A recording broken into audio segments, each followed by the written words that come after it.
عزتمندو علماء لیکلي دي دوه څیزونه دي چې په دنیا او په آخرت کې زمونږ د پاره د کامیابی ضامن دي. یو قرآن مجید او یو د جناب محمد رسول الله صلی الله علیه وسلم سنت. پیغمبر علیه السلام چې کله د دنیا نه رحلت کو، پیغمبر علیه السلام فرمایل ترکت فیکم امرین کتاب الله و سنتی، زه تاسو نظم رخصتیږم فنا کېږم خو دوه څیزونه ستاسو د کامیابۍ دپاره پرېږدم، یو قرآن مجید او یو زما سنت. چا چې دې دواړو سره تعلق وساته، منګولې پې کلکې ولګولې، دنیا کې ژوند په دې دوو څیزونو باندې تیر کړ، دې سره تعلق وساته، د دنیا ژوند به هم د امن د خوشحالۍ او د عافیت او د آخرت ژوند هغه به هم د امن د خوشحالۍ او د عافیت وي.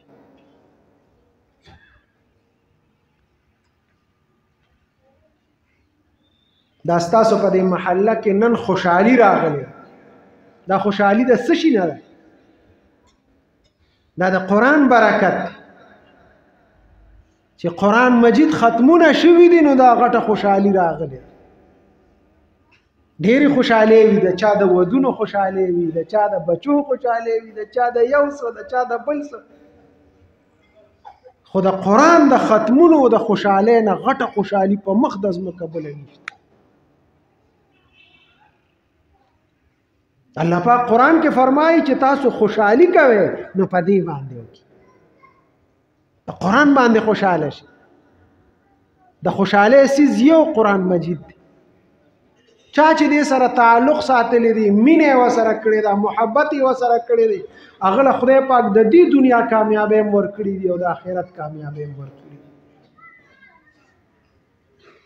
زمونږ د دیوبند په اکابرو کې یو عالم تیر شوی دی، حضرت شاه فضل الرحمن گنج مراد آبادی رحمه الله. دا علماء پیژني.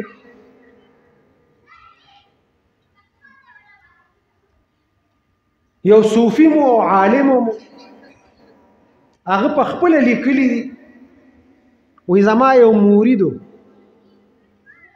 وایي زما هغه مرید امي سړی و، وایي په یو دفتر کې بابو کلرک، وایي هغه راته قصه کوله چې زه یو ځل په سیکل باندې سور وم او دفتر ته تلم،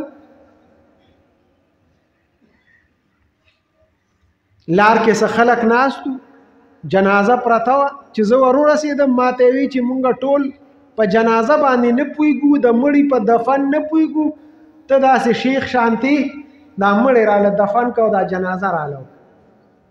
وایي ما ورته وی چې راځې، جنازه مې وله وکړه او بیا قبر ته مې وله مرده یوړه، هلته مې وله وسپاره، قبر هم پې جوړ کړ، زه ترې واپس دفتر ته لاړم. دفتر ته چې لاړم ما سره یو کارډ سرکاري وایي چې هغه مې جیب کې وکړه، هغه نو. ډېر مې تالاش کړه خو مزه یې ونه کړه. کور ته رالم، کور کې مې تالاش کړه، هلته هم میله ونه شو. وایي ما ګمان راغی چې دا زمانه د قبر کې پروت دی. وایي د کلي یو دوه درې مضبوط نوجوانان مې ځان سره را روان کړل، چې راځئ دا قبر وسپړو، زمانه پکې سرویس کارت پروت دی، که هغه پکې پیدا شي نو ښه به. رالو قبر هم وسپړده، لحد ته چې وایي زه ور ورسېدم، وایي ما چې د لحد لومبۍ تبه یې اوچته کړه، وایي د قبر نه دا خوشبویانې راوچتې شوې، او چې لاندې مې وکتل دا ټول مړې دا لحد د سرو ګلونو نه ډک.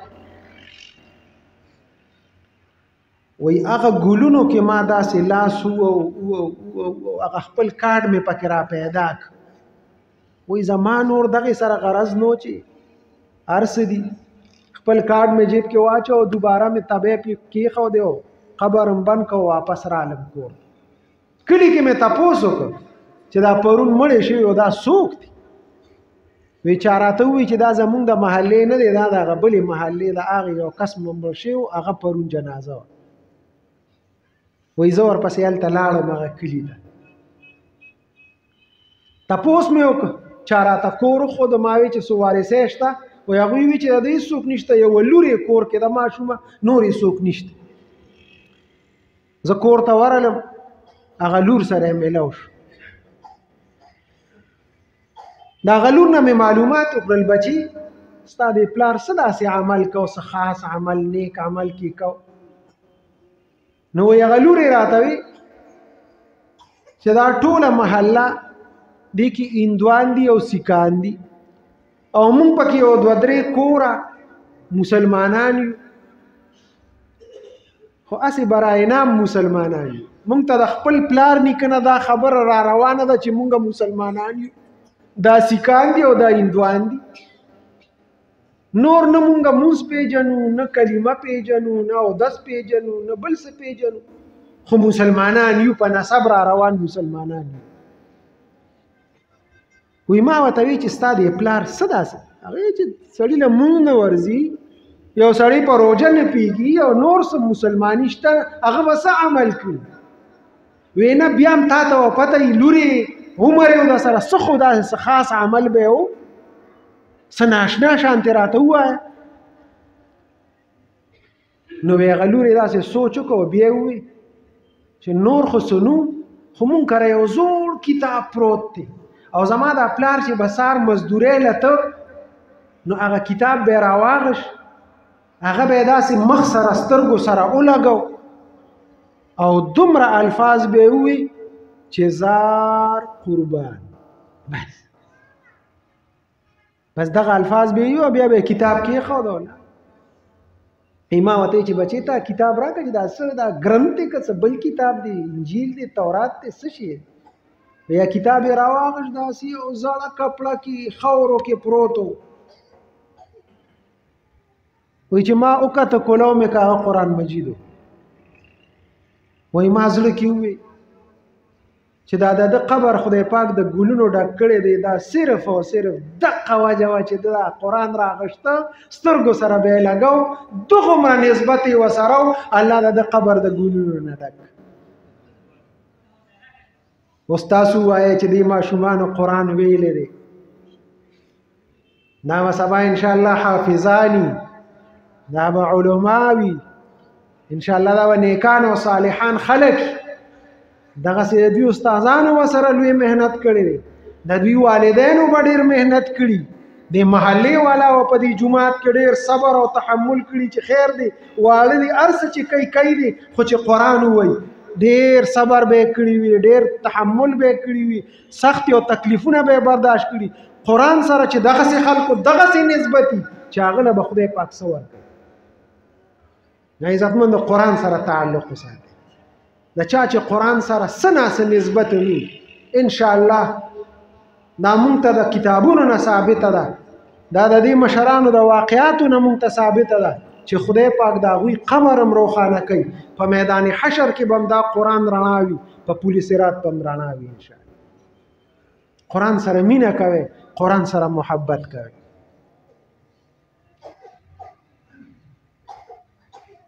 الحمدلله اوس پخوا به چېرته په کلي کې به ختم کو، د لرې نه به چېرته یو قاري صاحب راغی او هغه په ټول کلي کې ختمونه کول. زمونږ په خپل کلي کې یو نختر حافظ صاحب و، دا هغه باجوړ د نختر د علاقې و، هغه به پخوا راته په ټول کلي کې به د روژې ختمونه کول.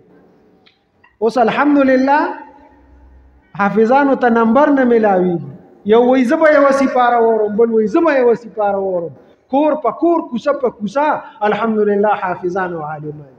دا د الله ډېره لویه مهرباني ده په موږ باندې. دا زموږ ملک دی که نه، د دې ټولې دنیا سترګې دې ته دي، داسې دا پنجې ورته کړي چې دا ملک په موږ څنګه ختمو. دا ملک چې ودان دی او دا آباد دی او دا محفوظ دی، دا د دې جماعتونو د دې مدرسو د دې تبلیغي مرکزونو برکت چې دا ملک آباد دنیای کفر ټوله لګېدلې چې دا ملک مونږ لوړ تیر خو الحمدلله وسې نه برکي دا فوجان چې وي که نه او دا کوڅه په کوڅه قرآن وي او جومات په جومات دا مدرسې وي انشاءالله دې ملک ته څوک په اوچتو سترګو نشي کتلی دا ملک په دقسې آبادي او دا به انشاءالله وي دا د دې قرآن برکت